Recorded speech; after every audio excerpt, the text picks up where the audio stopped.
All right, anyway, let's get into it. All right, we're gonna do enemy threat tier list for XCOM 2. We're gonna order it by like top is most threatening, bottom is least threatening. So it's not going to be ordered by what I like the most or what's my favorite or anything like that. It's all about threat level. But I'm going to go in order from when they would normally spawn in a campaign. So troopers. Troopers are probably going to be C or D. Only 5 tiers? I think 5 tiers is good. Because I feel like there are a lot of enemies in this game where it feels like a fair fight. So having a mid tier like this is good. I feel like troopers are just below mid. Sometimes they feel like a fair fight later on because they have like a ton of health, because they get upgraded over time. Over time these guys get upgraded, but an example of one that does that would be like the Viper is always going to have 10 health, and as a result eventually this guy is going to overtake the Viper. This guy will have like 14 health, 1 armor, and the Viper's still stuck with 10 and only does like 3 to 5 damage. So for right now, C tier, I feel like below average. They don't really do a lot outside of shooting, but they do get grenades after their first upgrade. So normal troopers, no grenades. But advanced troopers and then elite troopers, they'll have a grenade. Okay, I feel like officer has been the most like on par with my squad enemy in this game. They get a little bit of support with the mark target. Add 15 aim if they mark one of your soldiers. They have a grenade. They start with a grenade. They upgrade like the troopers, but they're a little bit chunkier. They have a little bit of support. I think they're fair. Above them, or at least next on the list, is going to be sectoid. Sectoid's a little bit harder to rank. Sometimes on par with the trooper. Other times they're dog water, they do absolutely nothing, and you're okay with leaving them alive because all they're going to do next turn is do a mind spin.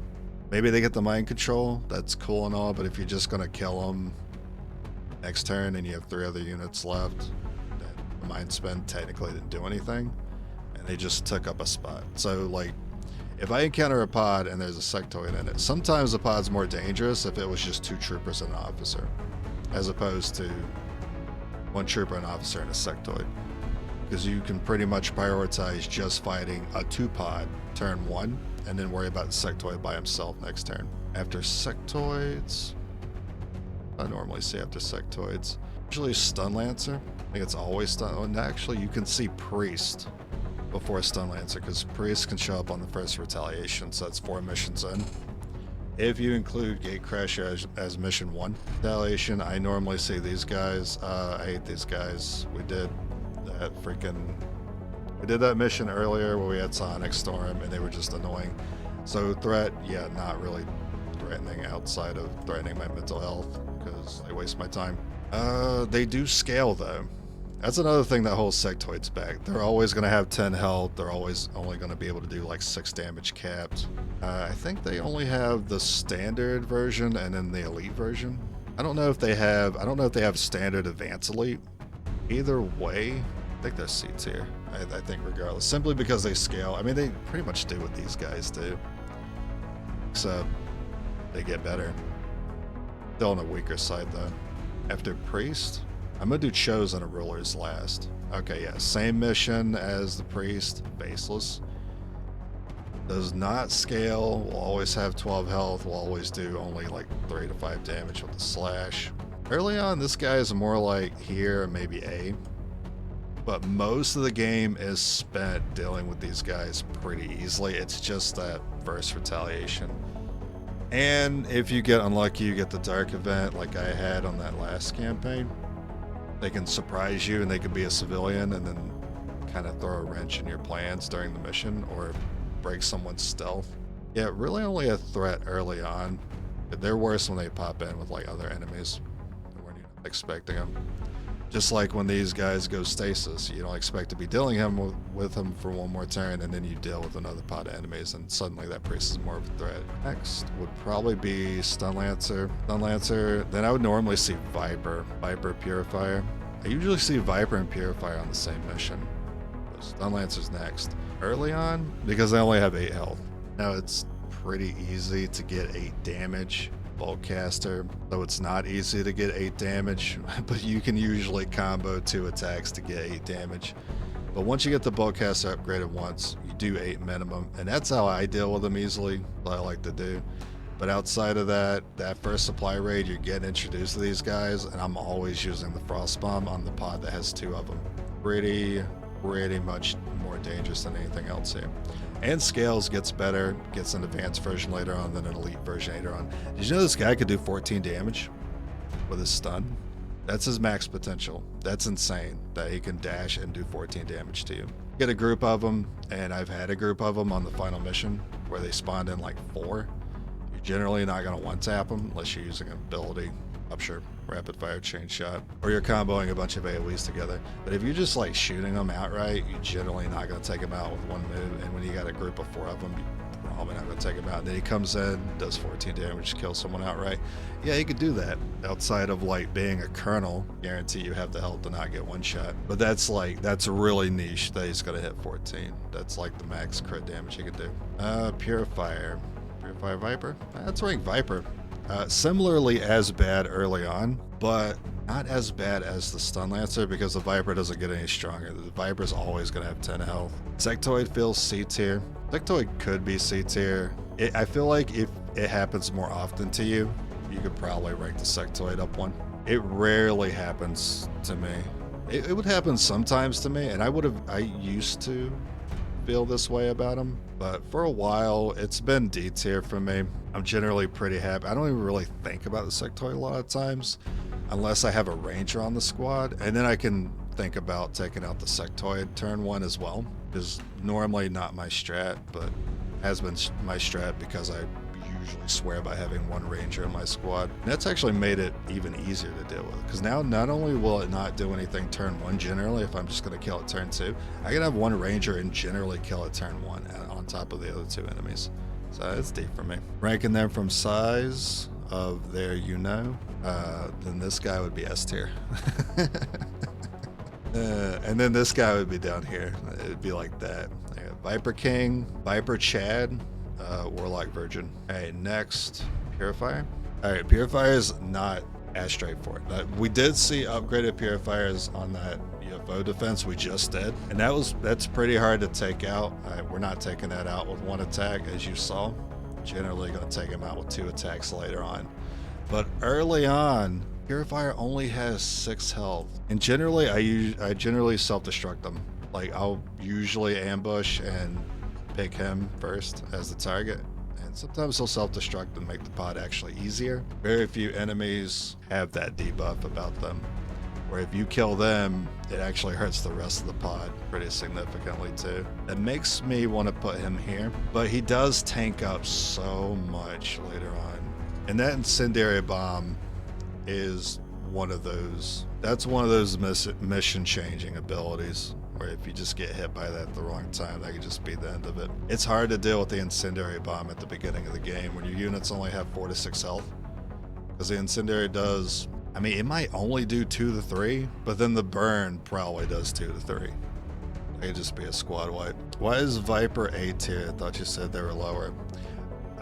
They are, but oh yeah, they have that fucking tongue that never seems to miss.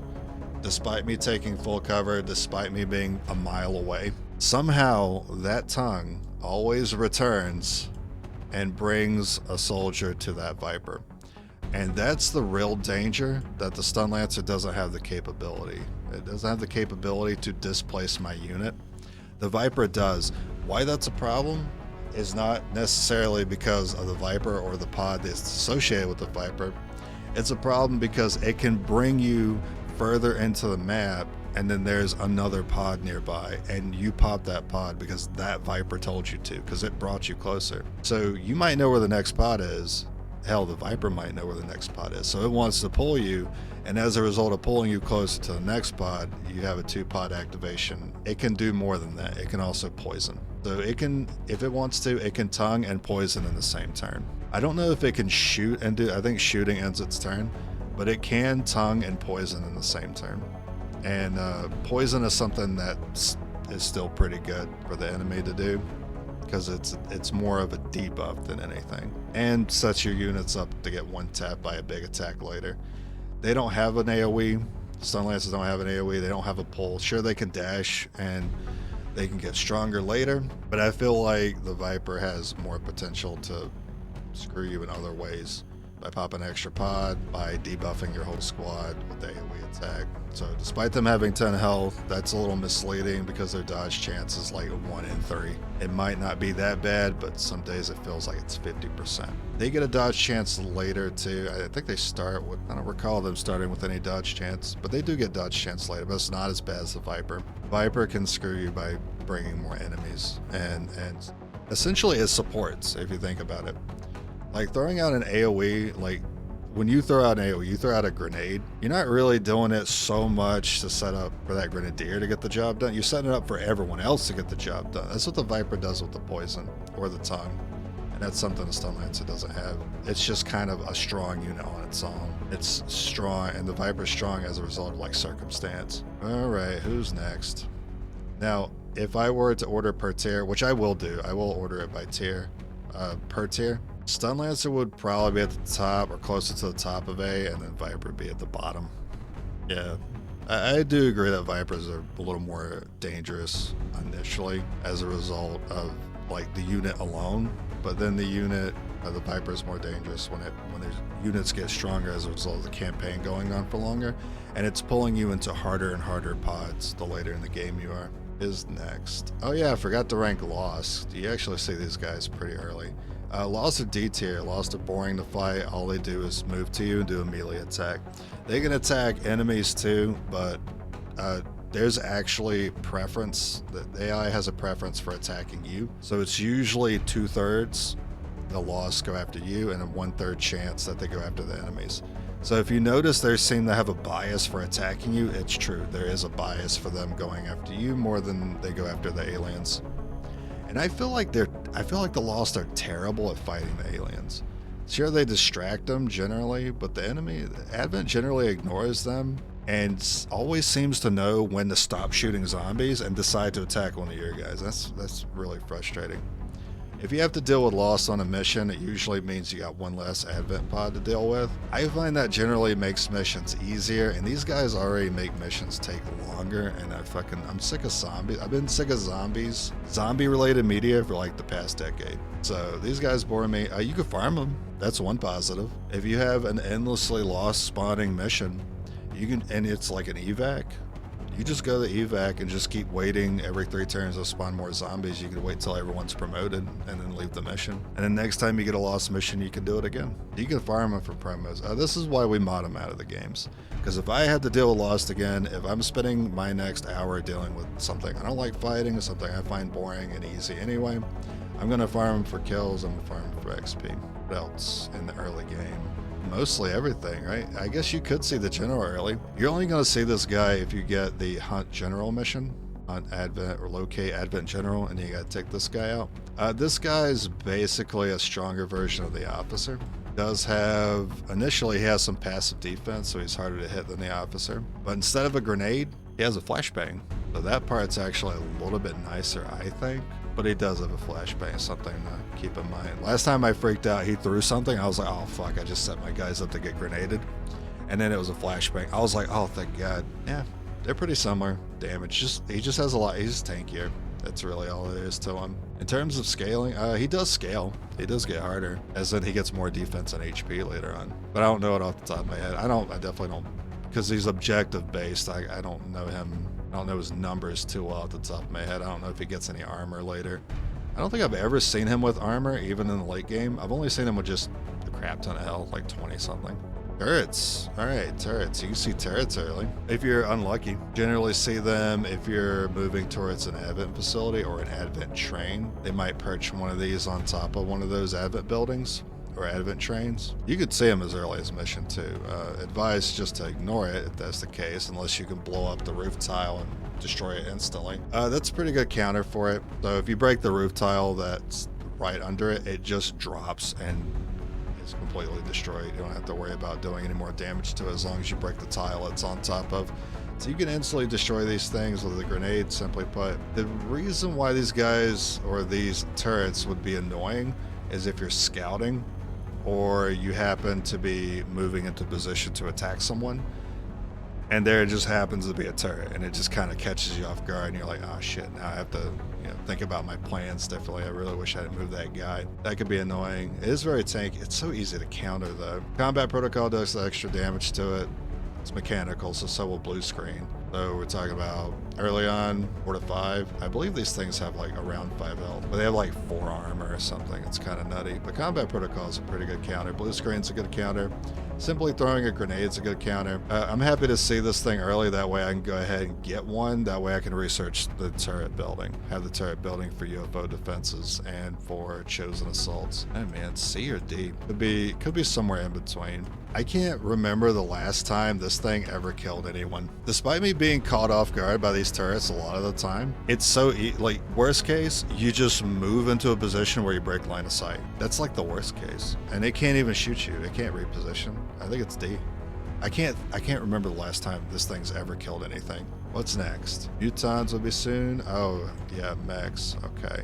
So white and red mechs. I always looked at these things as 2 different entities, but really the red mech is the upgraded version of the white one. That being said though, I was a little confused when I got to the final mission and I saw both of these guys. That has happened to me. I got to about the middle of the final mission, and it was like 8 of these guys, like 4 of them. It was like 4 each. It was like 4 white ones, 4 red ones. I thought it was really weird. So I always looked at them as 2 separate entities, but really the red one is just the upgraded version of the white one. So you should stop saying the white ones when you start saying the red ones, but red ones don't come till later. That being said, it is kind of weird that they have both of them here if it's just an upgraded version, because it's not like it's showing 3 stun lances. But you know what, we'll treat it as separate entities since we have separate images here. Easy to counter, just like turrets. Blue screen's good. Combat Protocol is good. It does not take cover. It cannot utilize cover, so generally you'll find that you're able to hit these things pretty easily. Pretty tanky though. I do know their numbers off the top of my head because I'm usually trying to set up the bolt caster to do enough damage to one-tap them. 9 health, 2 armor. And you'll see these guys when you're getting to your mid-game. You'll see them a little bit before, like somewhere in between Retaliation 2 and 3, I usually see them. I generally find that they're easy, but I also generally find that I prioritize them. And sometimes that's kind of hard to gauge. Sometimes an enemy is easy because you kill it immediately, but is the enemy actually more of a threat because you're killing it early? Or is it less of a threat because it's so easy to kill early? I think somewhere in between. I always feel like they are a threat if given an action, so they have to be prioritized. But I also feel like I deal with them pretty easily. When I leave one of these guys up, like the officer or the general, I don't feel like they're going to take out one of my guys as a result of leaving them up. I always feel like the mech can and has done a couple times, but it's been a while. I would say it's gotten a little bit easier since I started swearing by using the bolt caster. I think in the middle is fine. I have sometimes used the frost bomb on this thing, which should tell you something. Same with the officer. I've used frost bomb on the officer. I've definitely used frost bomb on these 2. You know, that's actually a pretty good way to rank it. How often do you frost bomb? Like when I look from top to bottom, that makes a lot of sense. Except for maybe these 2, Faceless Purifier. That's because like they have the potential. And what does that lead into? Muton? You usually see mutons and mechs introduced around the same time. I don't mind seeing these, and actually sometimes I'm happy to see the mech because I know I don't have to worry about the hit chance, but I do freeze it a lot. This guy, that sucks, man, because we're not countering it like we do the mech, but it's pretty much got similar stats to the mech. Off the top of my head, couldn't tell you. It's pretty similar. It's like 9 health, 2 armor, but it's organic. So you don't get to counter it with Combat Protocol or blue screen. You don't get to shut it down. I freeze this guy a lot, probably as frequently as I freeze. I probably freeze him more often than I freeze the other 2. Because sometimes I could take these guys out. 8 health, 10 health, roughly 9 health and 2 armor. He's just out of range to get one tap by just about anything. Unless I get a pretty favorable crit. That's the only time I see myself taking him out with 1 attack. It can't just be a crit. It has to be a good crit. Like I could do 6 to 8 in crit, but I actually need to hit 8 and then have the 8 crit so it does like 11 or something. And and then it'll take him out. Yeah, I'd say he's A. Too tanky. Melee, the melee is awful. His damage is, I think he tops out doing like 8 damage with a crit. 8 damage is something I'm often worried about before I'm getting to my first armor upgrade. It's why I want to try to get the first armor as soon as possible. That's pretty much hard to do, so we got to deal with the 8 damage potential from this guy. Same with the robot too. 8 damage potential is there. 8 is very hard to deal with without the first armor upgrade. You got Rook, you got 4 health. Corporal 5, Sergeant, sorry, Rook 4, Squatty 5, I think. Yeah, Squatty 5, Corporal 6, Sergeant 7, Lieutenant 8. So even if you're a Lieutenant, if you don't have that first armor upgrade, you could get one shot by that thing. The melee attack does a little bit more than a gun can do.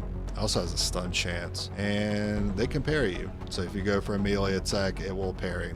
Similar Blade Storm. It's like Blade Storm, but the activation is you have to go for a melee attack, and then it will respond with doing its own melee attack. I believe it cancels your melee attack too. So if you try to go for a slash, it'll just stop you and then do an extra attack. Really just freeze it, unless I can take it out that turn with more than one action, which is pretty threatening if it takes more than one action. I'd say that puts them up there. Shield Bearer, Spectre. We did get introduced to both of those on the same mission this campaign. Alright, I'm not putting him in D tier yet. Think about it. Shield Bearer first. This guy is terribly tanky, but 99% of the time, he wants to put down a shield for himself and allies. It's like 5 shield. And if he puts down the shield, you have to take him out to remove the barrier off of everyone. Usually try to attack him once, let him put up the shield, and then take him out next turn. Sometimes the damage range isn't favorable. Sometimes we didn't do enough on the first turn, and he has a little too much health, and then he adds 5 shield, and he's a little bit out of range for the second attack. He's a little tricky. If you get that shield left up, I've never seen a campaign or a mission or a fight go well when I've left the shield up and tried to deal with the other enemies on the screen before dealing with the shield bearer. Especially if it's a 2-pot scenario. You gotta take this guy out first if he's getting the shield off. He does get the shield off, you need to take him out before you take everyone else out. Unless it's just a 1-pot scenario, then yeah, maybe you could just chew through the barrier that everyone else has and then ignore him. But he has the potential, like the Muton and the Mech, to do 8. So he can hit. He can actually hit pretty hard with his gun. So I would say, similar to the Sectoid, it kind of feels like it wastes its first action, but its first action can be useful for the enemies, especially if there's a lot of enemies. Is Mech always first to act? See, that I don't always remember. Generally feel like I know who's going to act first. I just go off of muscle memory. But I think you might be right. Because when I look back on it and I think who always moves first, I generally feel like he always does go first, doesn't he? He's always the first to take the Overwatch when I set up for it.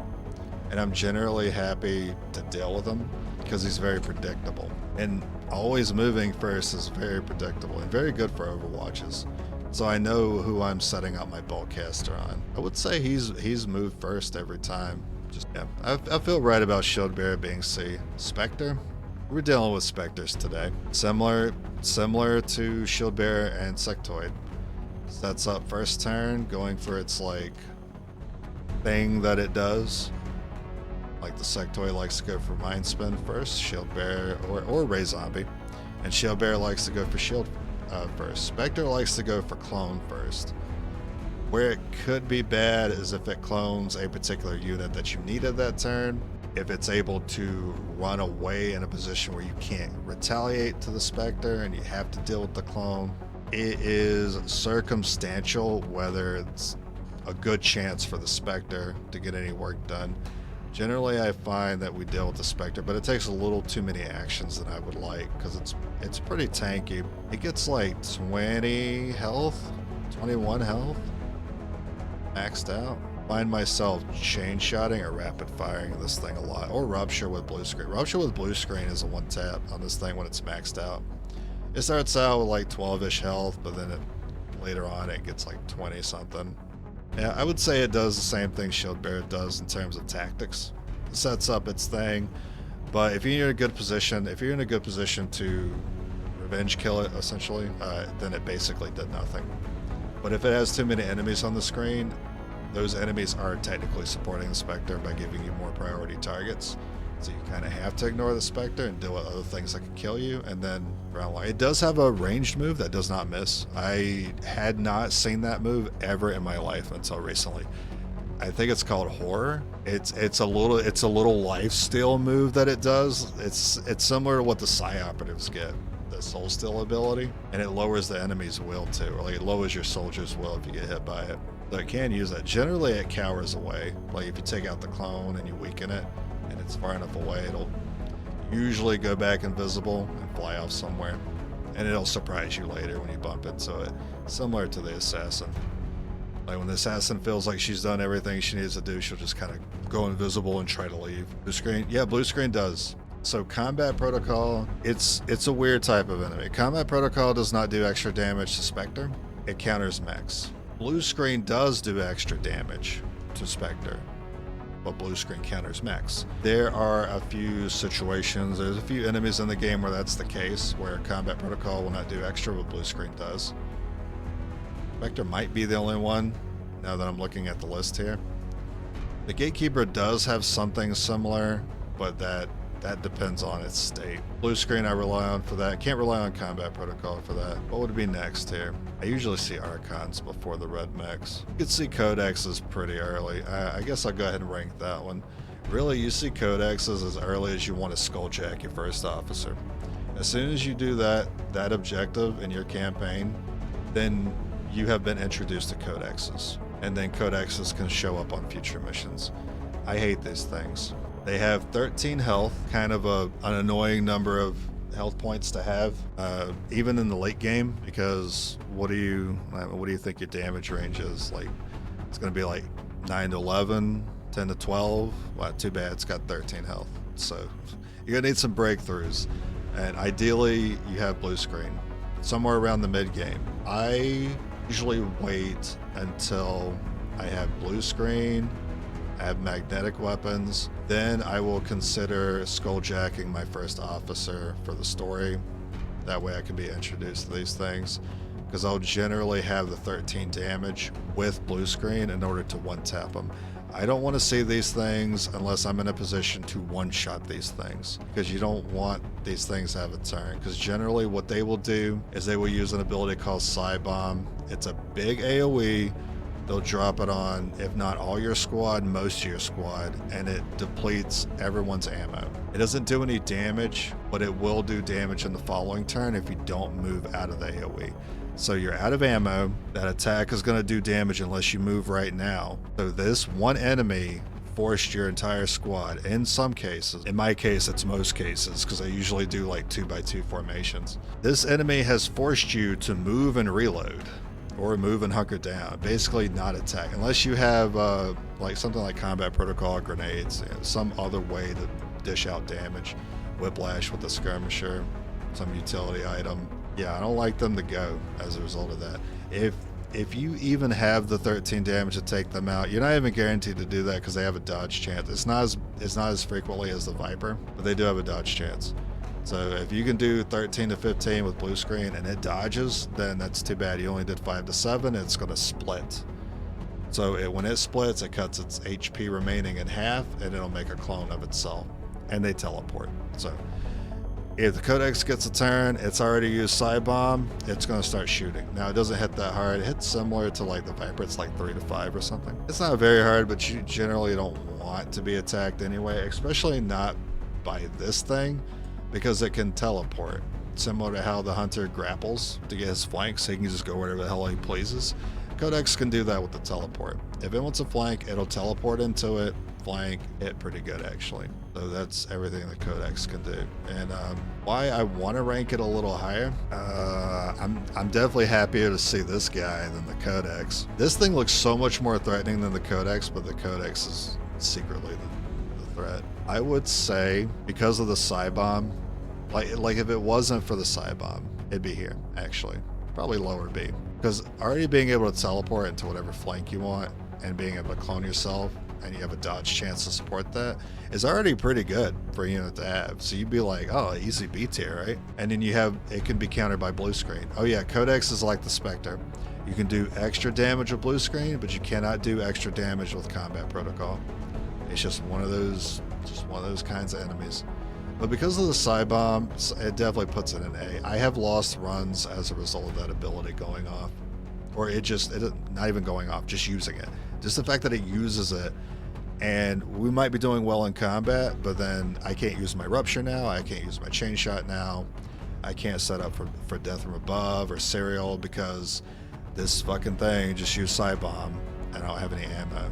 So I have to move away and not do all those things that would have killed all the enemies on the screen. That's a, not S though, nah, not S. Not quite tanky enough. Generally, I find that if I have the damage, I will end up one-shotting it. Once it does clone, I like to run skirmishers, so once it does clone and you've already hit it once, it's probably gonna have like 7 health remaining, it's gonna clone, then you're gonna have like 2 of them with, one's gonna have 3 health, the other one's gonna have 4 health. But I run skirmishers, so I'm just gonna like pop with 1 unit. And it's a little inconvenient that I had to use 2 soldiers to get rid of the Codex, but because that Psy Bomb is awful. And in here, it's gonna be probably the red mech. Oh no, Archon. Ugh. Okay, Archon. This is a flying enemy. That doesn't really matter too much. It just means they can easily get to you if they want to go for their melee attack. They don't really have to worry too much about it. They don't go for cover either, but then again, they don't need to. These guys have a lot of defense, so you're gonna face Archon down and you're gonna wonder why your aim is like 60-something%. That is just what he does. He just has a lot of defense. He doesn't need to go for cover. He usually likes to run in for melee attacks, but if he doesn't run in for the melee attack, which I can't remember if that thing has a stun or not. I don't think it does. But even if he doesn't run in for melee attacks, he can use his staff that he would normally whack you with. He can shoot you with it. So it's a gun too. He could pretty much aim at whoever he wishes to. And really, the only way you can counter him, you can actually counter similar to the Zerker. See the segue? Where you put a unit right on top of him. Like if you have a unit 1 tile away, just adjacent to him, same as a Zerker. The Archon will only use its melee attack, same as a Zerker. If the Zerker has someone right next to him, he will only use his melee attack.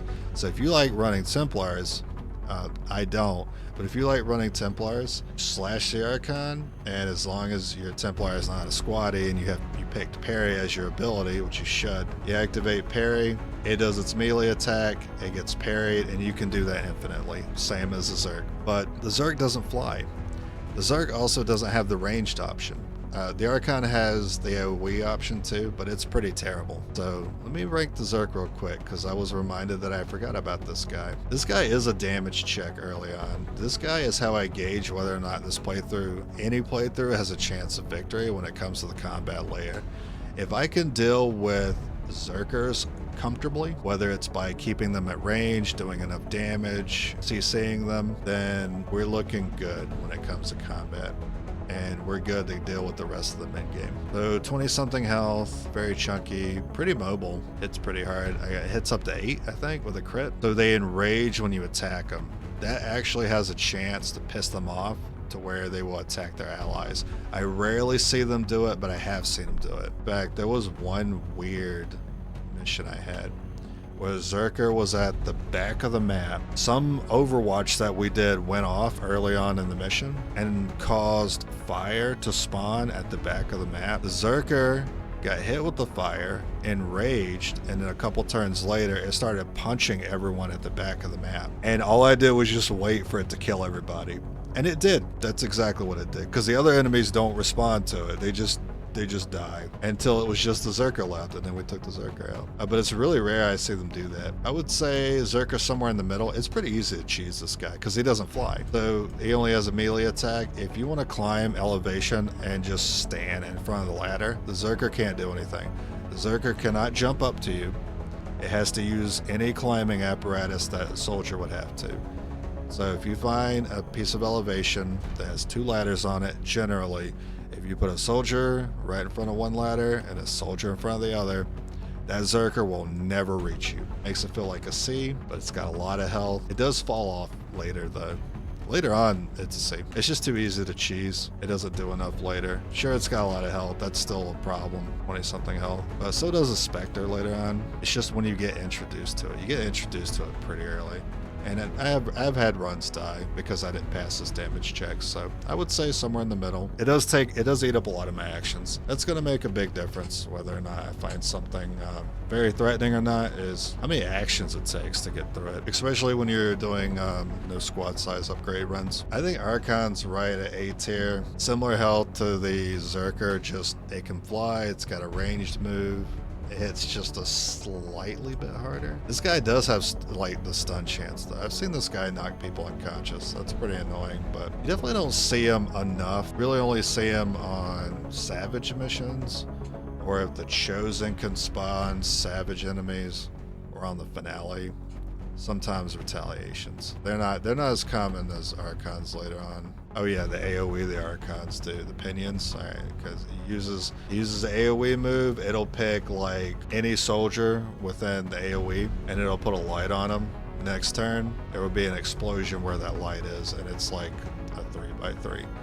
You get one turn to move away from it though, so generally when it uses that move, it's like a free turn for you. All you gotta do is just move away from where he placed the AoE. I usually see the Red Mech and the Chrysalid about the same time. Red Mech, I mean, yeah, definitely has to go there. Oh yeah, I forgot to mention these guys have rockets, so they have a range explosion option if they would like. That does only, I think it only does 2 to 3 with this one. It does like 4 to 5 with this guy. That's actually a really good ability to have if the mech itself doesn't have a good shot, but it can remove your cover, then one of its allies can shoot you. That's a really good setup. It's been one of the best setups I've seen in this game for killing one of my soldiers, is a mech using rockets and then an ally of the mechs shooting. I've seen a lot of units go down to that combo. Definitely A. I feel like it's a little easier to deal with than the Archon though. If I'm doing the order by tier, or order for the tier, Viper's still gotta be close to the bottom here. These red mechs though,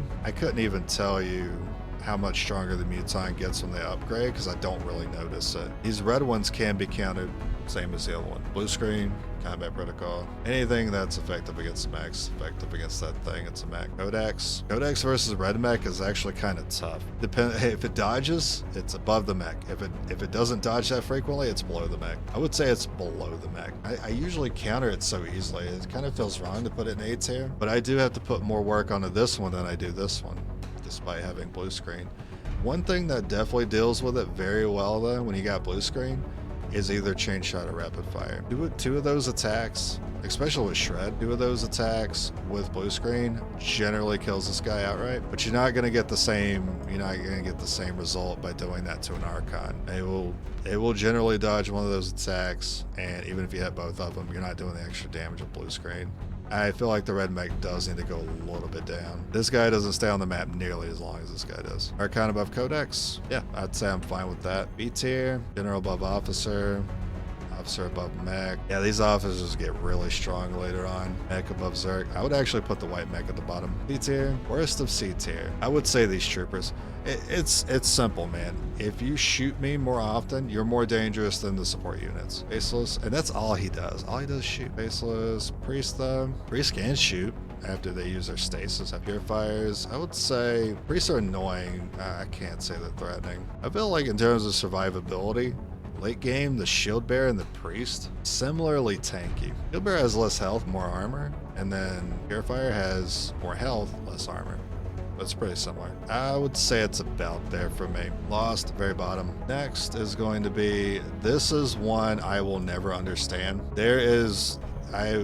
I've been hearing this for years now about how these guys are so much worse than the previous game. I agree, because I don't know what they're doing showing up in the late game. These guys feel like they're in the wrong part of the game. I feel like these guys should be showing up on retaliations in the mid game with the Zerkers, not in the late game. They're just a little too easy to deal with. What, 1 armor, like 11 health or something? Similar to like a Muton, but the Muton has a grenade. The Muton has the melee attack. Muton takes cover. Chrysalids don't take cover. They just sit out and wait for you to hit them. They do have a small amount of defense though. I think it's like 10. So they're not completely defenseless if they stand out in the middle of nowhere, but it's the late game. You have pretty good aim. You're generally going to hit these guys. Now they do have just enough health and armor that you don't always one-shot them. A crit almost always one-shots them though. So they do have an awkward amount of health and armor, where I feel like when I see a pod of these things, and that's usually what it is, it's usually a pod of 3 of them, 3 or 4. I almost always want to use a grenadier grenade and then shoot them after that, and it kills them every time. It's pretty consistent to get that off. It's not just throw a grenade, shoot, that's it. Gonna go get wiped. Or you could throw a grenade and use saturation fire.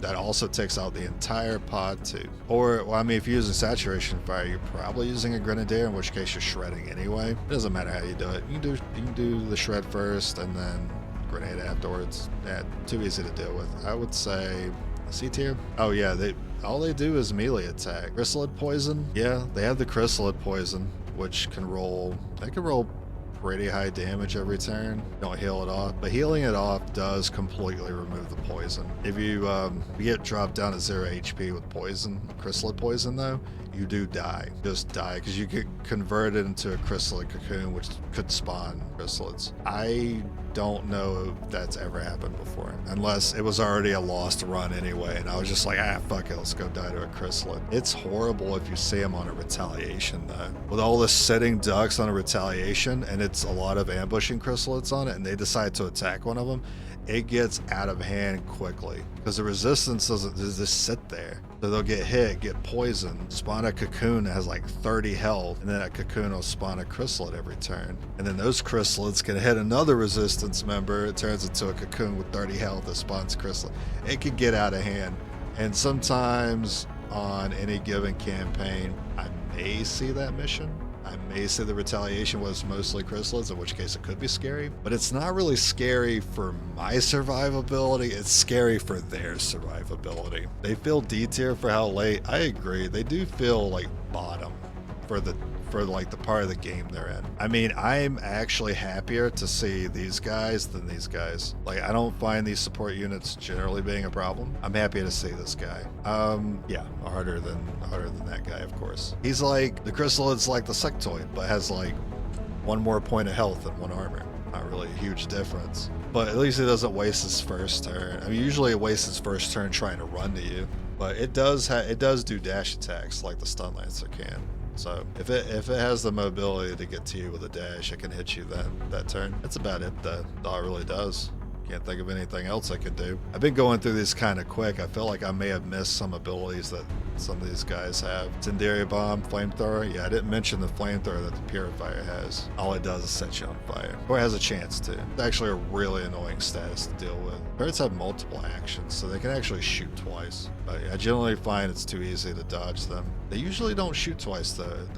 I usually get turrets that will shoot once in an Overwatch. Vectors have that horror move, they have the clone, they can go back to being invisible. Oh yeah, they have lightning reflexes. Yeah, so if you Overwatch a Spectre, they will dodge the first confirmed hit of an Overwatch, which means if you Overwatch and you miss a Spectre, you did miss. But if you Overwatch a Spectre and you miss and it says lightning reflexes where it would have said miss, that means you would have hit, but its ability came into play. And then once that ability has been used once, the Overwatches after that can hit. It's pretty annoying because when you start seeing these guys, a lot of Overwatch ambushes, they actually happen that way, where the Spectre will move first and actually waste a few of your attacks. I already mentioned the rockets. Oh yeah, both the mechs have the suppression ability.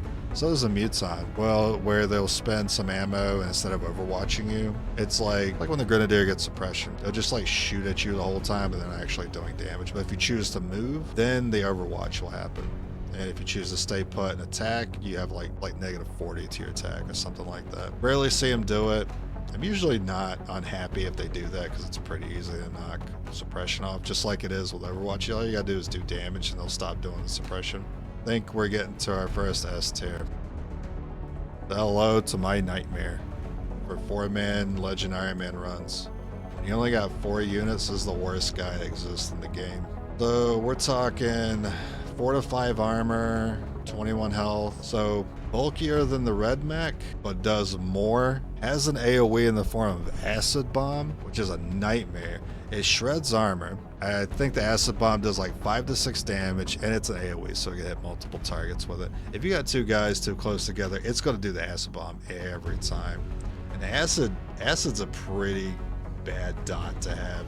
I feel like it rolls pretty high. When they go underground, tier go up. Chrysalid? Oh yeah, they can ambush. So if they're just dicking around doing nothing, and sometimes at the start of a mission too, the camera will pan over to what the chrysalids are doing, and they'll decide to like go underground. And then the next time you get a unit that gets too close to where they burrowed, they get a free like melee overwatch attack, where they'll come out of the ground and then run towards that unit and take an attack. I do think that puts them up a tier if you get chrysalids that do that. The only time in the campaign you're guaranteed to get chrysalids that do that is on the story mission where you have to go get the gate, where you have to go get the portal, and they'll have like 5 ambushing chrysalids on that mission.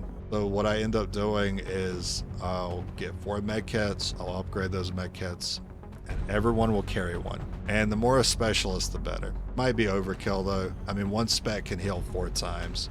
1 spec at Colonel can heal 4 times plus restoration, which can heal everyone once, so 8 times. Really, you could run just 1 fully upgraded spec or 2 if you're waiting until the end game to do your story missions. And as long as you can heal off that attack and the poison that comes with it, then you've completely neutralized the one thing that's threatening about them. So it's pretty easy to counter, but you are setting up for it. You're spending resources on medkits, you're upgrading them. So something to be said about that. I still think I would rather deal with ambushing chrysalids than a Spectre. Spectre's late game versus chrysalids late game. I would still rather deal with the chrysalids because they're easier than these things. I do feel like if that's all, if they always ambush though, they'd be C tier. If they were always like ambushing style fighting you, or if you went onto a mission and you never knew where the chrysalids were, but the shadow chamber told you there are chrysalids on it, and the only time they ever show up is not in a pod, but they show up from underground, they might even go into B tier. They would actually be a menace. But I don't think they would be completely unfair. Sectopod, heck yeah. Oh, I didn't finish talking about the Andro. Get back down there. Alright, acid bomb, terrible, we hate it. Tanky, lots of armor, lots of health. That's not it though, it has a form 2. So if you take out form 1, it goes into its shell form. So in this form, first form, it's organic. Can't do extra damage with combat protocol. You can't do extra damage with blue screen, anything like that. But once you've destroyed form 1, it resurrects, and it's just the suit that's fighting you. And then the base plate will be cracked. And the organic that's actually piloting the suit will be killed. Then you can do extra damage with blue screen, combat protocol, and you can hack it if you want. But guess what? It gets a whole nother health bar back. It doesn't have the armor anymore, but it's got 21 health again. So really, if you're going to kill this enemy in 1 turn, you actually have to get through 42 health and either 4 to 5 armor. I think it might be 4. Now in form 2, it's significantly less dangerous because the only thing it does is what the Zerk does.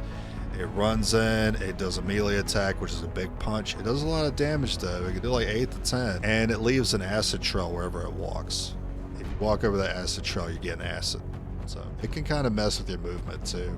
I generally find form 2 not to really be a problem unless we were already too close and we were fighting it, and then I don't have the damage to deal with form 2 because there's something else more important to deal with. It just comes around and punches someone next turn. I just kind of have to eat it. That AoE slime later. I would say it's just too much health to chunk through. Too much health to chunk through. It could take cover because it's organic phase 1. And it's so tanky. That thing could still decide, hey, I don't think I'm tanky enough. Let me go take full cover. And it'll be a full cover, 21 health, 4 armor, Andro that could do an AoE anytime. That's the threat in the back of your mind when you're dealing with that pod. You don't even care about the other 2 things that was in that pod. You're worried about what that guy's gonna do. Best counter, Frostbomb, Mimic Beacon. You want to CC this guy. If you got the damage to take him out turn 1, that's good for you. You can do that. Generally, I want to just deal with him solo and deal with the ads first. So I'll usually Frost Bomb, Mimic Beacon. If there's some way I can lock them down, make them lose a turn, I will opt to do that before I try to take it out, at least the first phase of it. Alright, now we can talk about Sectopod. This is another enemy kind of similar to the Chrysalid, I think. I mean, it definitely feels like it belongs in the end game. Chrysalid D, it's never killed anyone before. I just can't. I can't put it in C. Let's say I'm playing XCOM. Knowing me, okay, knowing me, I'm playing XCOM, and I see a pod of 3 Spectres, and then I see a pod of 3 Chrysalids. Which one am I going to think is the easier pod to deal with? It's going to be these guys every time. It's not even close. Baseless are worse than Chrysalids? Yeah, it's because they show up at the freaking beginning of the game. That's why. Plus, Alien Infiltrator exists. Yeah, sure, they don't get any better later. They're always going to have 12 health. They're always going to only be able to do 3 to 5 damage. But they can sneak up on you. Chrysalids don't always do that, but they show up at the freaking early game. These guys show up at the end of the game, where the Faceless is a non-threat anymore, so that definitely puts them lower. Because when you're at that part of the game, these guys are trash. These guys should be in the mid game. These guys are in the wrong part of the game. I don't feel like that's the case with every other enemy. Sometimes I feel like an enemy is too strong to show up that early. The Crystal is the only example of an enemy that I feel like is too weak to show up as late as it does. Okay, so we're talking about Sectopod. Okay, so I feel a little similarly with the Chrysalid, but that's only because I love specs, I love blue screen. So this is basically the mech armor health, but more armor and health can take multiple actions. I believe these guys have 3. I think that's stated. You look at the wiki, it says they have 3 actions per turn. I think that actually means they could shoot 3 times if they really wanted to. I couldn't tell you the last time I saw them do that because they're usually dead. These guys are way too easy to overwatch. I don't know if anyone else has similar experience with that when it comes to overwatching. I feel like these guys run into it every time. And I feel like that drops them down. Like, yeah, they could be an A tier level threat, but how can I gauge that threat level if they don't even get a chance to fight because they got overwatched? If I leave it up, sure, it could be a threat, but it's not really a threat if it's never left up. So it's got to be a little lower than people would be expecting, huh? At least for me with my Overwatch play style and me being based in blue screen all the time. A chain shot blue screen Grenadier nerfs this enemy, destroys this enemy. Won't solo it, but will definitely nerf it to oblivion. And usually a pod is made easier when the Sectopod shows up, because there's always like a certain amount of threat that the game will put as a pod. When the game puts a Sectopod in with a couple other enemies, the other enemies are usually pretty weak, and then the Sectopod is usually the big threat. But it's an easy big threat, so that pod is generally a lot easier to deal with as a result. You can stun it, you can hack it, you do more damage to combat protocol blue screen. You could freeze it. It's not going to be very effective though, because it only makes it lose 1 action as opposed to losing its turn. That's similar to the Gatekeeper. These are enemies I would not opt to freeze because it only makes it lose an action. I would rather opt to take it out or use a Mimic Beacon. Mimic Beacon is better. I don't know why I say it like that. I'll try it again. Mimic Beacon is better against this guy because this guy does 1 action, or he'll do like 1 attack. I've seen this guy do multiple attacks. He could take out a Mimic Beacon pretty easily on his own. This guy will not. He will use his beam and then end his turn. The beam does a lot, like 15, 14, 15 maximum. That might be 14, 15 without a crit. I couldn't tell you with a crit, but something like that. But if he takes out the Mimic, he still has an action remaining, or 2 actions remaining, God forbid. He can still be attacking people. I would say it's at least B tier. It feels so wrong to say that Sectopod goes in C, but in terms of how easy it's been to deal with them, I would say C. It does feel similar to how my action economy is consumed by the Zerker. I feel like I take out a Sectopod and the same number of attacks I would take out a Zerker, because the Zerker I can't counter with blue screen. I would say it does eat up more actions. I would say it would eat up as much actions as Zerk, but Zerk sometimes can't even get to you, and you can cheese. Usually pretty happy to see the Sectopod. More than the officer or the general, because at least I know the Sectopod won't be out next turn. Sometimes I would say about 50-50 chance the officer or the general will be up next turn. There's not a chance I'll leave the sectopod up next turn. I would say it's only a slight bit more threatening than the Zerg. If it just wasn't so easy to overwatch. It's because you do the chrysalid mission with the gate at the late game. Yeah, if you do it early, it could be worse. But even if you wait for the chrysalids to spawn naturally on your campaign, they take a long time to show up. So I assume if you do the gate early, you could spawn the chrysalids earlier. Because that would make sense. But you think they would just like make it the same regardless of whether you do that story mission or not. I find that it really does take a long time to get to that story mission anyway. I'm almost never close to the region that has it. So by the time I finally am, it's already the late game. I can't think of a time I've been in the mid game and I saw chrysalids or I did the gate mission. The gate mission. Even early on when I was playing XCOM, like when I played Commander, that one time, I don't remember ever seeing these guys in the mid game. Despite me going, not like pushing the story, like I didn't used to push the story to the end game. Still wouldn't see him that early. Talked about being lower than Red Mech feels wrong. It does feel a little wrong, but I do find that this thing has been more threatening than the sectopod. Guess what you can't do to this thing? Let me paint a picture. You have 2 pods to deal with. One pod has a sectopod in it. You don't know what the other 2 enemies are. The other pod has a red mech in it. You don't know what the other 2 enemies are. You are trying to be very careful because all your soldiers are on low health, but you want to make sure you get as much damage as you possibly can. So you overwatch crawl, you overwatch crawl, and you overwatch crawl. And then you bump into the sectopod. But thankfully for you, the sectopod pops your overwatch. Alright, sectopod's dead. You go over to the red mech, you find it pops you. Your overwatch doesn't go off. You want to know why? Because this thing doesn't move after you pop it. This thing goes into overwatch itself. Overwatch is the reason why this thing drops its tier. It kills itself. This guy always goes into overwatch when you activate a pod with one of these guys in it. That's a problem. That's usually a problem. Sometimes I could throw your game plan out of whack too. You can move up, you're like, oh cool, I got the overwatches. You deal with the ads kinda, and he's still on overwatch. And now you gotta get rid of his overwatch before you can deal with the ads if there are ads left. You can overwatch this. You can't overwatch this thing. Now, rarely this guy has moved before. I think I've only seen this guy move on the UFO defense, where he came in as reinforcements. And he would sometimes, after spawning in, run and get overwatched. That was the only time I ever saw this guy run after being activated. So that's why. That's why he's below Red Mech. He's definitely a lot more threatening early on than when you're like completely stacked. You're able to deal with these things. Sure, you're able to deal with the red mechs too, but the red mechs always give you a question when you start fighting them. How do I deal with that overwatch? Sectopods don't do that. They're just like, oh, am I not hard enough to hit? Let me just get closer. And then you just shoot them at 100%. So even if you don't kill him with overwatch, he's still just gonna move right on top of your squad. Now, if you don't run blue screen, this guy could definitely be higher, for sure. Then I think the inverse could be true. I think sectopod could be like S, and then the red mech could be below it if you're not running a lot of blue screen. I will usually opt to run, if I had my choice, I usually run 3. I will run 3 blue screen rounds.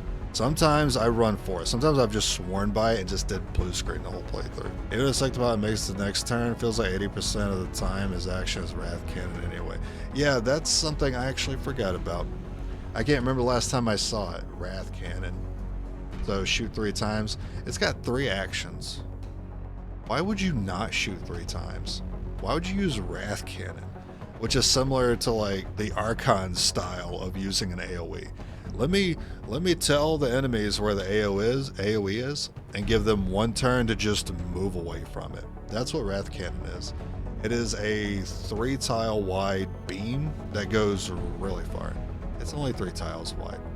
You just move over to the side. The only time I saw Wrath Cannon work was when I hacked it and I used it, because I went on the other side of a wall with my hacked sectopod where there was an opening that I knew was the only opening the enemies could move into, and then I set up Wrath Cannon a turn early, and then on my Overwatch turn, enemies moved in, set up by the door, and then the Wrath Cannon went off. That was the only time I saw it. And I was surprised it wasn't more effective. I thought it was going to be insane. I thought it was going to be like 20 damage plus for having to set up something like that. No, it was like 8 to 10 damage. It's terrible. It was still good. It was still good to get that off. It was like a free wrath cannon against a pot of enemies. It was really cool. It was a cool moment. I wasn't streaming back then, but it was great. Gatekeeper time. Oh yeah, he can elevate too. This does not cost a Sectopod in action. If he wants higher elevation, as in he's going to add plus 20 aim, he can use elevation and he'll stand up. Will assert dominance. Then he can hit at plus 20. I mean, if he gets a full turn against you, you're going to hate yourself. But since when? I couldn't tell you. I couldn't tell you the last time I gave this thing a turn or it even had a chance. Still though, I would say it's, for me, it feels right being right in the middle because it's something that I'm set up to deal with very well. But there's something to be said about an enemy that I had to set up to deal with very well. Like, if mechs weren't that good, I wouldn't have to set up blue screen and like combat protocol so much and consider hack. I think Gatekeeper is the last normal enemy. Well, Avatar. Gatekeeper. Gatekeeper goes 1 tier above Sectopod. That's for certain. And I don't think it's S because I stated the Mimic Beacon earlier. It does only lose 1 action if you freeze it. But if you throw a Mimic Beacon, if it's gonna fire it's got an I-beam that does a shit ton of damage. But if it fires that, it ends its turn. So you technically given the Gatekeeper only 1 move to do and made it lose its turn. So while you can't freeze it, you can mimic it, and you can't really, I mean, you can mimic the second pot. It's not as good, but it's better against the Gatekeeper since its I-beam ends its turn. So it'll just shoot the I-beam to the Mimic Beacon, and that'll be it. You get to have 2 turns against the Gatekeeper. Now I was talking about its form. It's got 2 forms. It's got closed form, which is this, which is considered its mechanical form. They've reworked how the form change works a lot of times. It's confused me. But in its closed shell form, it's mechanical. Blue screen does extra damage. Combat protocol, I don't know. I feel like I've played this game, and it has, and I felt like there's been an update, and then it wasn't anymore, and then it has again. I feel like it's changed a handful of times. But blue screen does extra. There's a weird point in time where in the closed shell state, the only way I could do extra damage with blue screen was with a sharpshooter. I don't know if anyone else remembers this. There was a period of time where the only way I did more damage with blue screen was a sharpshooter. And it wasn't the pistol. It had to be the sniper rifle, specifically, with blue screen, and it would do extra damage. And I thought that was maybe like a thematic choice because it has like the little opening right there. I don't know why it was ever like that for a period of time. And now it's where it's everyone can do extra damage with blue screen. Doesn't matter the class. Now, if it is open, it will reveal its biological innards.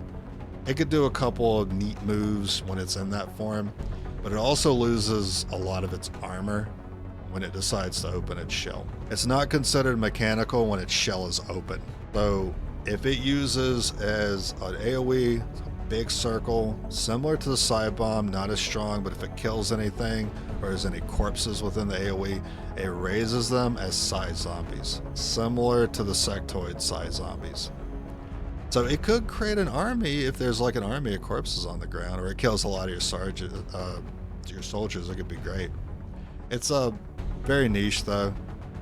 It's really good for picking off your units if you're already weak, and all the Gatekeeper has to do is throw out an AoE that's guaranteed to hit.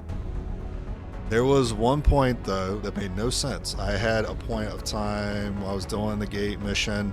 I had that damn Gatekeeper, and I had a couple people that were weak, and I was like, please, for the love of God, don't use the AoE. It opened its shell, it swirled its tentacles around to throw the AoE, and it shot it somewhere else because there were corpses over there and it wanted to raise some zombies. So instead of it killing 2 of my guys, it decided, I want some zombies, and sent it somewhere else. And I've been confused about this enemy ever since. Is it a threat? Is it not a threat? I don't know. But I do waste a lot of actions trying to fight it. It's got 40 defense. So this enemy doesn't use cover. It doesn't need to. It has 40 defense. It has full cover simply by existing.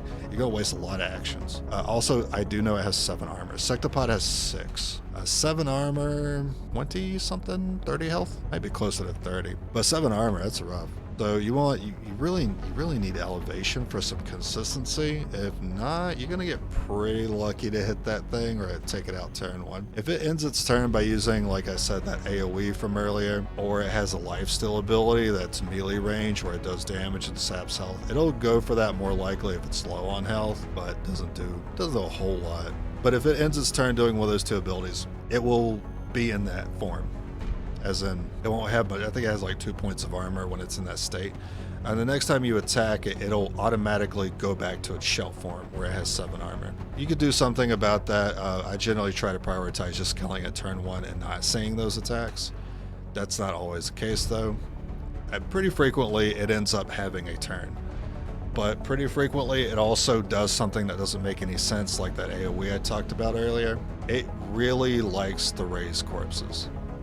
I think it only raised like 2 corpses when it did that. It could have killed 2 of my guys or raised 2 corpses. I couldn't tell you the last, I know it's a threat, but I couldn't tell you the last time I've gotten wiped by this thing or it's killed anyone. I know the potential is there. I just feel like the gatekeeper doesn't have enough support behind it to ensure kills. I don't think its AI is all too smart. Like, it has the beam, but that's it. It's all, it'd be countered by the mimic. As long as you're set up, colonels, maybe even majors, you have a few extra points of health that you maybe got from covert ops, or a PCS for a little bit of extra health, you should be just out of range to get one shot by the beam. And if you can't get one shot by the beam, it's not really that big of a threat, but it's worse than the sectopod, I guess. It definitely, in terms of like having to prioritize killing it as quickly as possible, it's definitely A tier as a result of that, because it has the potential to do a lot. It just, I don't know, I guess I've had a lot of luck against it. But I know for me it's A. I do think it's because that's another thing. The sectopod existing in a pod makes the rest of the pod easy. So the other enemies are generally on the weaker side because the sectopod is considered a pretty high level threat. And they do balance pods like that until you get like to the final mission and you're wondering why you're fighting 3 Andromedons at once.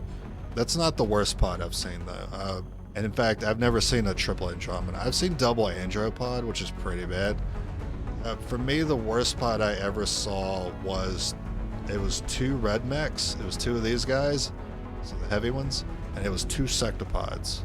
And then the other one I saw that was pretty similarly as bad had, and I've seen this twice, I've seen this pod twice, 2 gatekeepers and 2 codexes. So yeah, a pod with 2 gatekeepers, 2 codexes, and then another pod with 2 sectopods, 2 heavy mechs. Those, and I guess the double Andro is a pretty bad pod too. I'd rank that as like the 3rd worst pod I've ever seen. Those were fun fights, not the Andro one. The Andro one sucked, but the other 2 fights are really fun fights. I like those. Even if Sectopod makes it to next turn, it feels like 80% of his time actually use Wrath Cannon. Alright, talked about that. If you freeze Sectopod, you disable 2 actions, so he still has 1 action. I believe, you might be right. It's been a while since I've frozen him, so I can't say for certain. It could be 2, it could be 1. It's still a little concerning because it could still attack.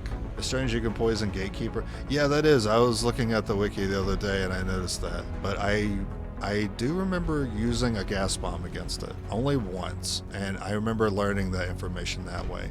And then it was so long since I poisoned that I forgot about it, and I looked at the wiki the other day and I was like, oh yeah, I forgot about that. X-Men Zombie. Yeah, so that's definitely what I was going for. It either raised like 2 or 3 of them. It wasn't that big of a deal. I was very confused why I went for that. Doing the order for the tier here, in terms of annoying me with its defense, it's definitely got Archon vibes. Top of A? Yeah, I feel like the Muton drops off a bit late game. Yeah, it still has the potential to do 8. 8's a really good number for the enemies to be able to do in this game, because 8 plus 8 is 16. That deals with just about any soldier you would have by that point, outside of soldiers that are like beefed up with PCSs or have the passive HP from covert ops. The 8's always a number I worry about. Yeah, I'd say top of A. Top of A for me. But I've not seen it do much.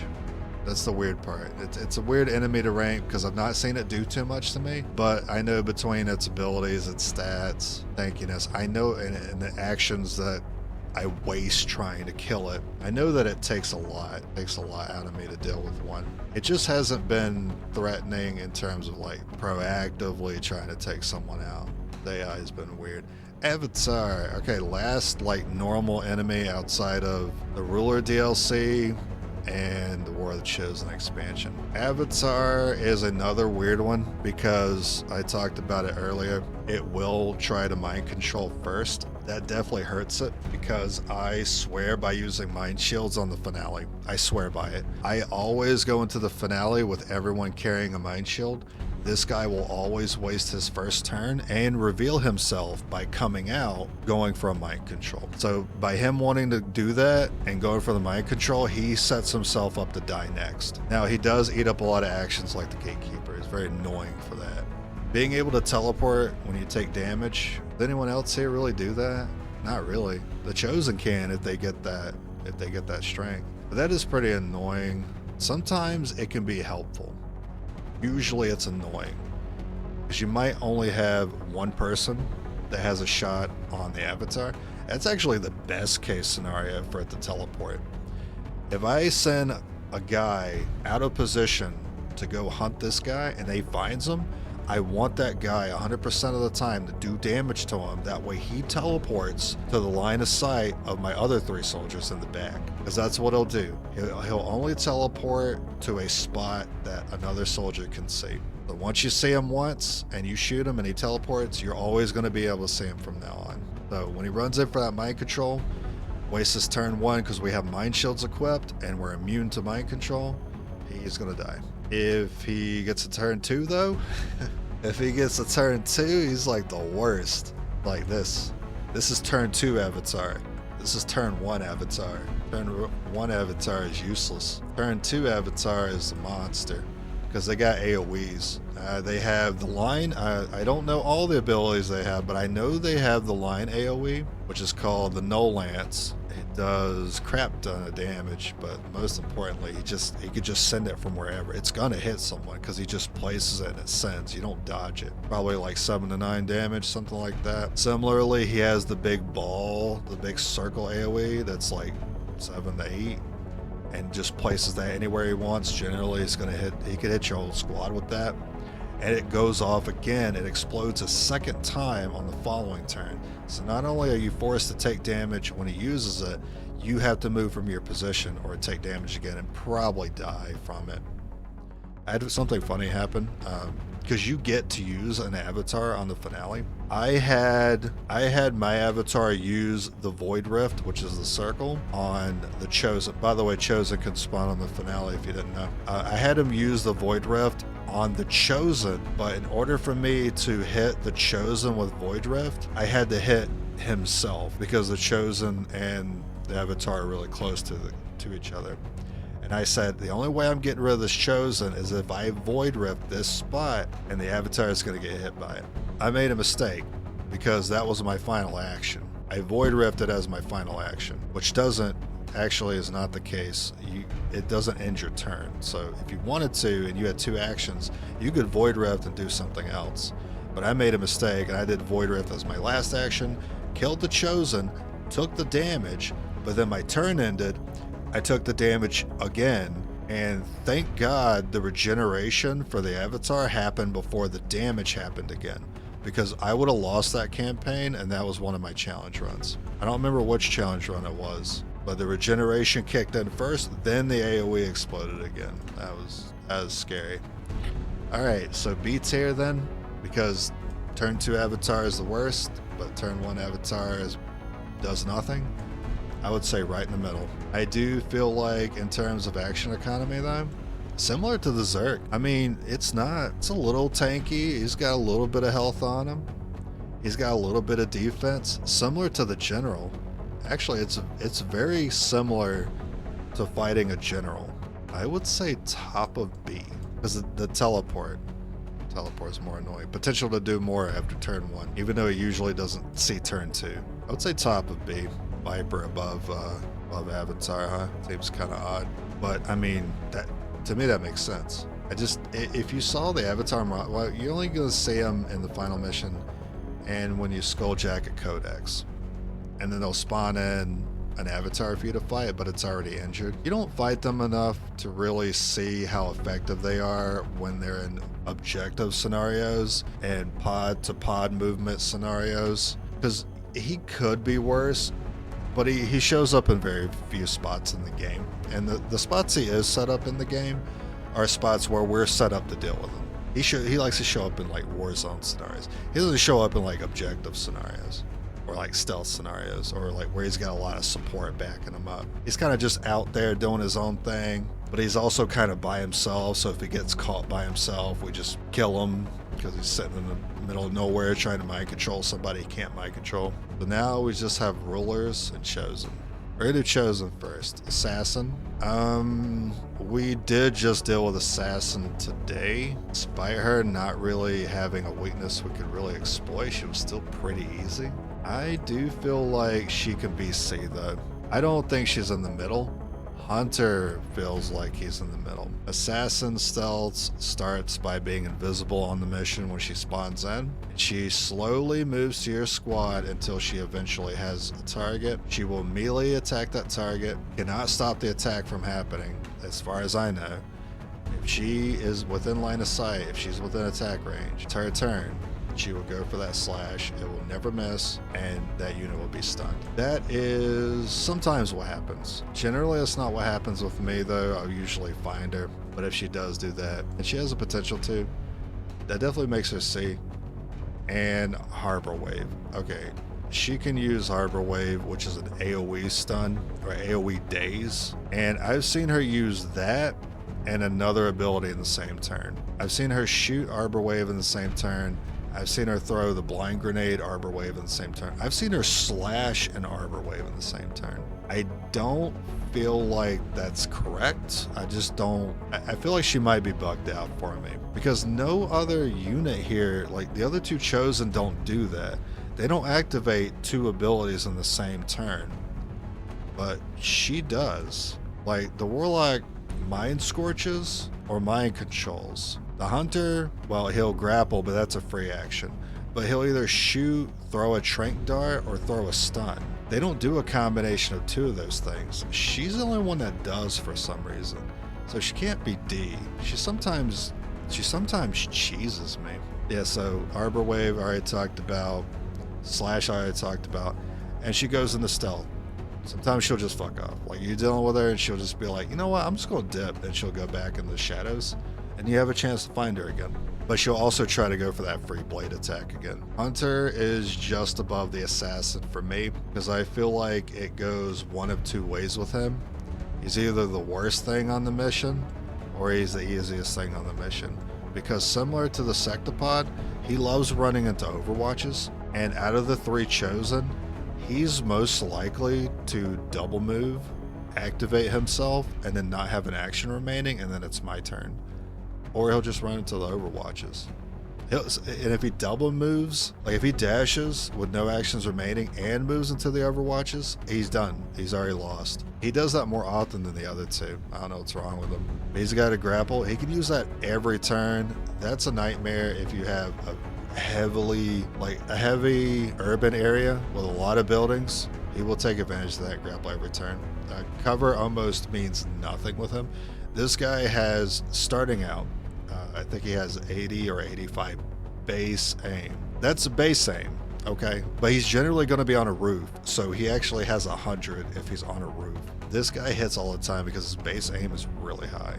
And him being able to grapple every single turn as a free action and adding 20 to his aim is why you see him almost never miss. So you poison him if you can. He also has the trank. So he has the trank dart, which is a weird ability that I didn't know existed until like some months ago. He'll just shoot someone with a trank dart and daze them. But he also has the stun, which is a bigger AoE. The trank dart is just a single target daze, which is a really weak move. Kind of odd that he has that one. I'm not sure why he has it. It just seems like an odd one to have. So instead of being able to like throw the stun grenade more often, he can throw the stun grenade or use the trank. But Warlock can actually mind scorch consistently. Like, that's how he's going to daze soldiers, but it's on a cooldown. So I would have assumed he would have a similar thing, like his flashbang's on cooldown, her blade's on cooldown. But I've never seen him use the flashbang more than once, or the stun grenade more than once. But I see this guy use the mind scorch like every 3 turns. Warlock, oh yeah, okay, weapon damage. Warlock's the worst. She's in the middle.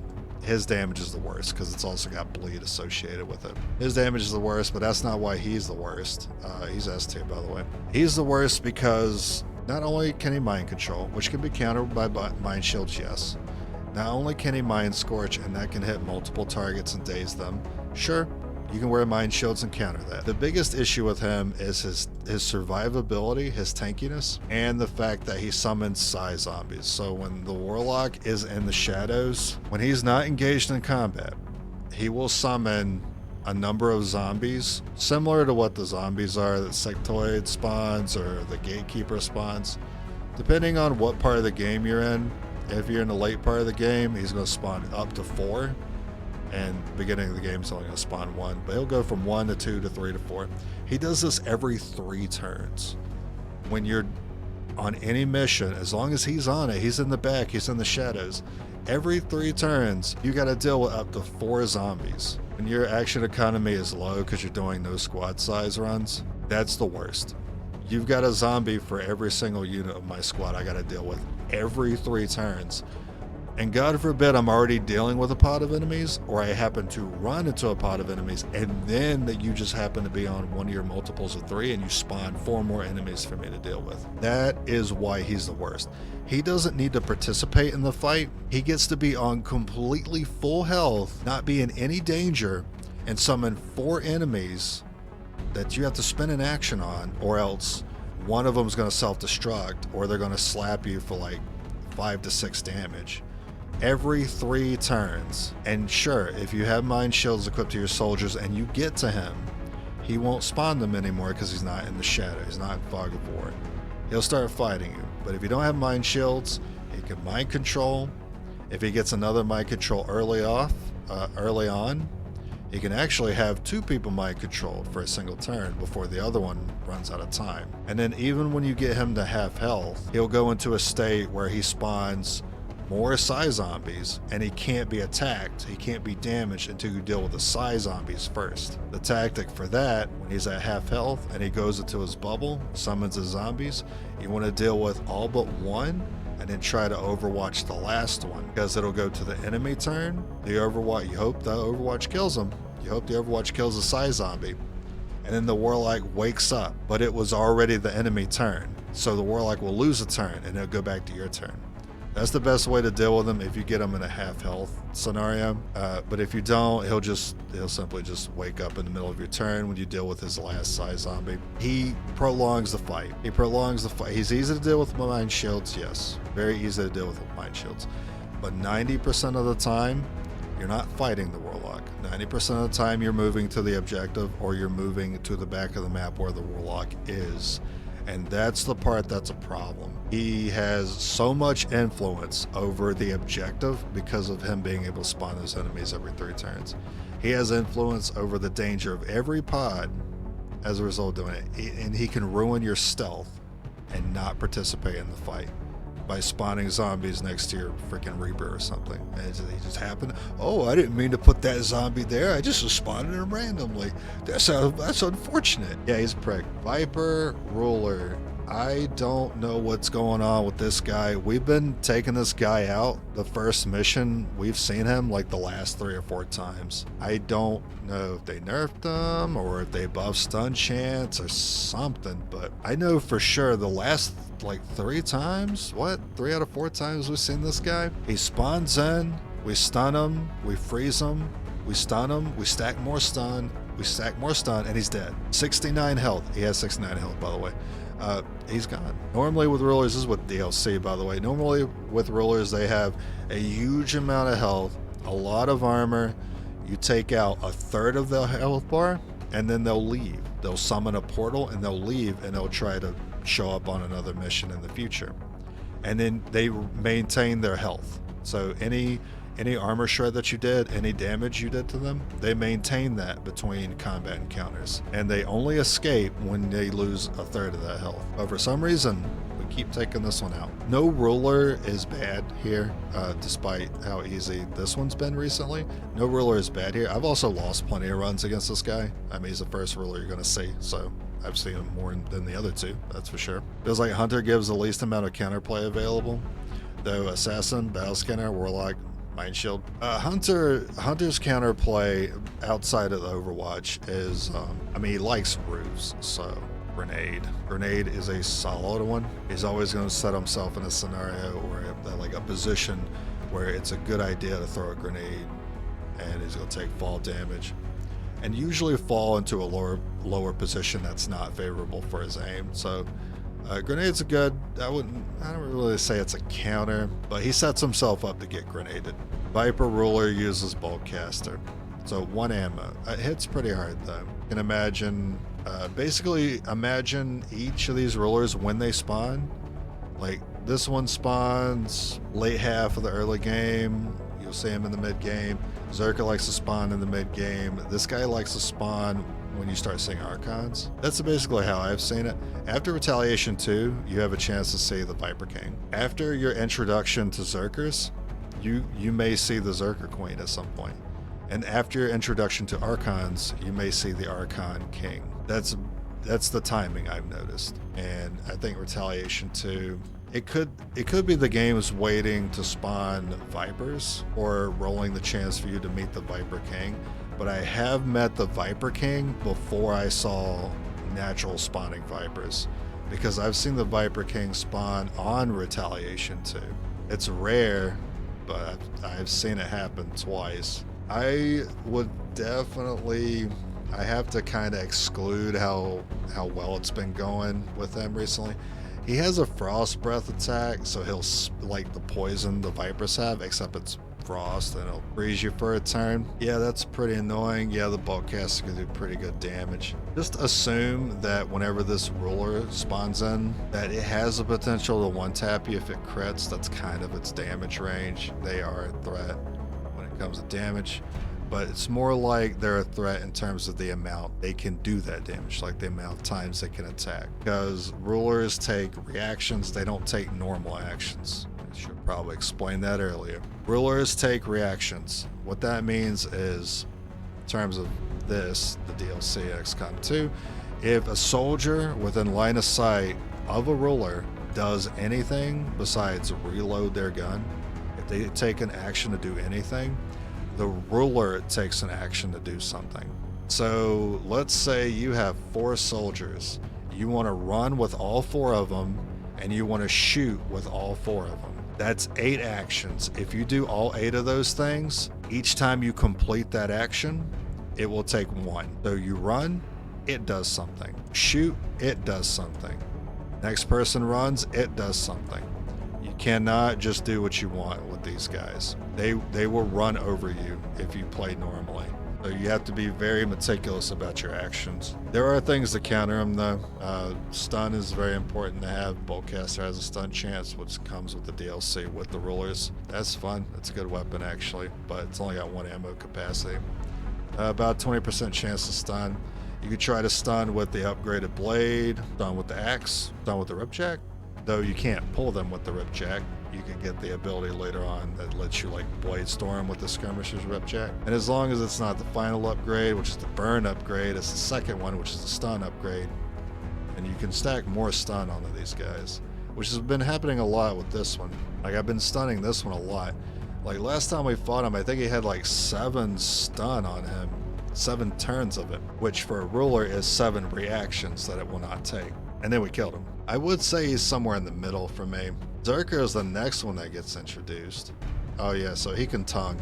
He can tongue and grapple just like the Viper does. So he's got a lot of options.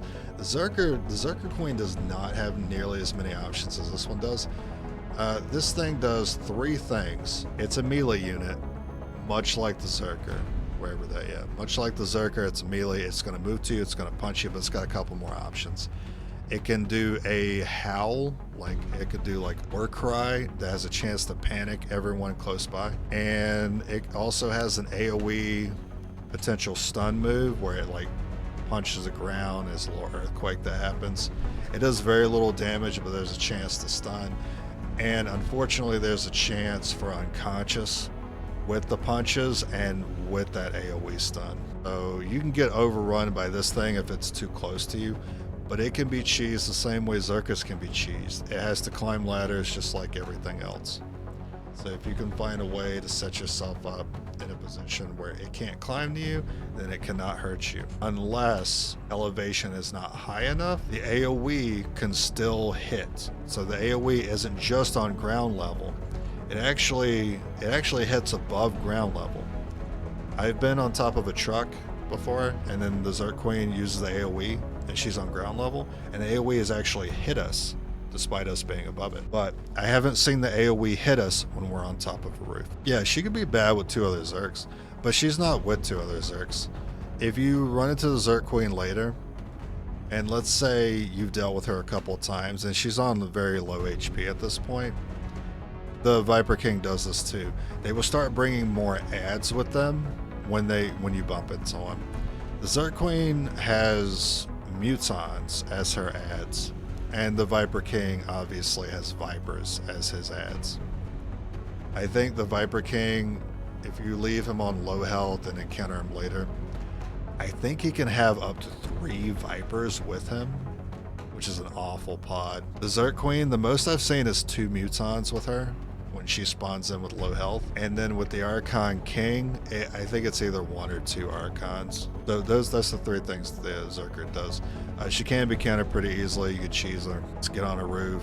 If you can, if you can't, you just gotta pray that the stun works. She is more of a nuisance because of the stun and the unconscious she can do. But she's no slouch when it comes to doing damage.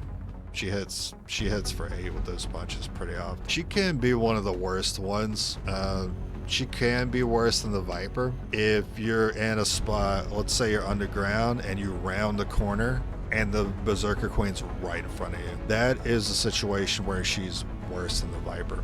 Because the Viper still wants to take cover and still not be flanked. The Zerk Queen does not care. Closer the Zerk Queen starts with you when you bump into her, the worse she is. Generally though, that's not the case. Generally though, you see her pretty early on. She can close the gap pretty quickly if you happen to be underground. I mean, really, if we're comparing the rulers to everything else here, reality is they're up here. I mean, that's just the reality. But compared to themselves, it's definitely going to be right about that. Nope, or don't. Consider what a fight against the ruler actually is. It's not their entire health bar. It's a third of their health bar. Would I rather have an Andro, or I'd rather have the Viper King? I'd rather have the Andro. Would I rather have an Andro, or would I rather have the Zerk Queen? I'd rather have the Andro. Would I rather have an Andro or the Warlock? I'd rather have the Andro.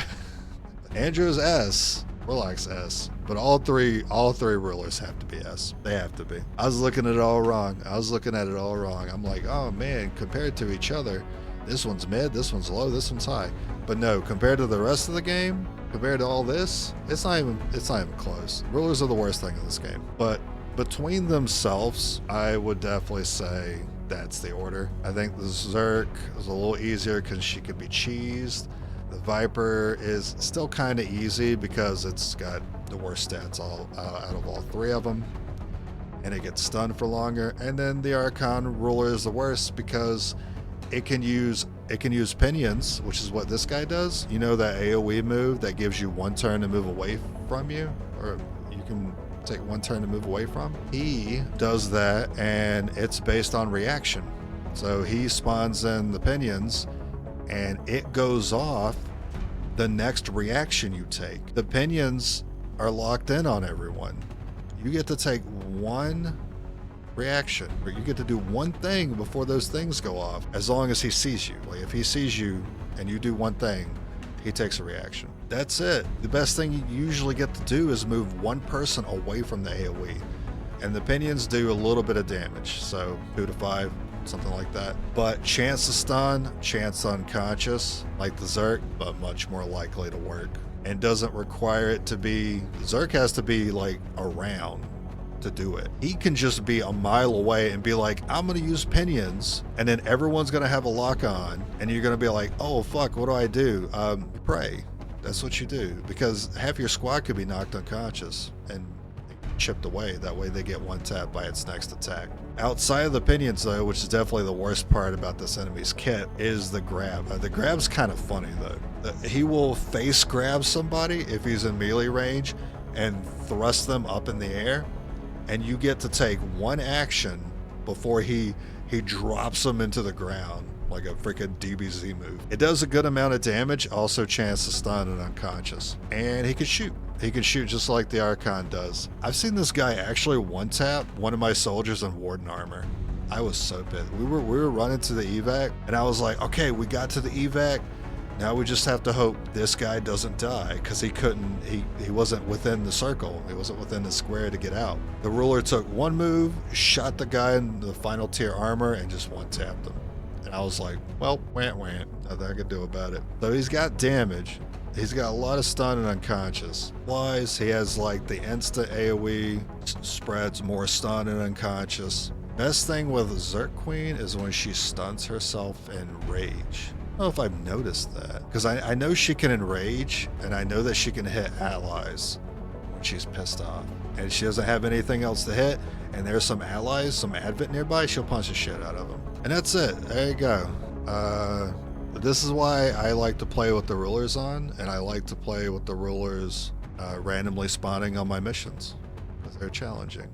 Sure, they're infuriating sometimes, but they definitely unlocked a part of the brain that just wasn't being challenged by the rest of these things. Like having to think about your actions on an action-to-action basis as opposed to a turn-to-turn basis was very fascinating with the DLC, and why I appreciate running into these guys. Sometimes I'm excited when I think I might be running into them.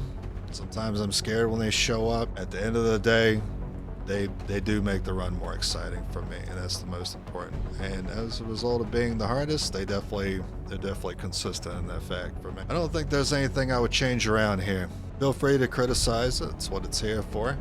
Facing Archon King. Hey repeaters, I really need you to proc now. Yep. Archon King is the king of praying to a god you don't worship for repeaters to work. It's 6 in the morning. I think I'm gonna call it early. You guys want to see some more gate crashing tomorrow?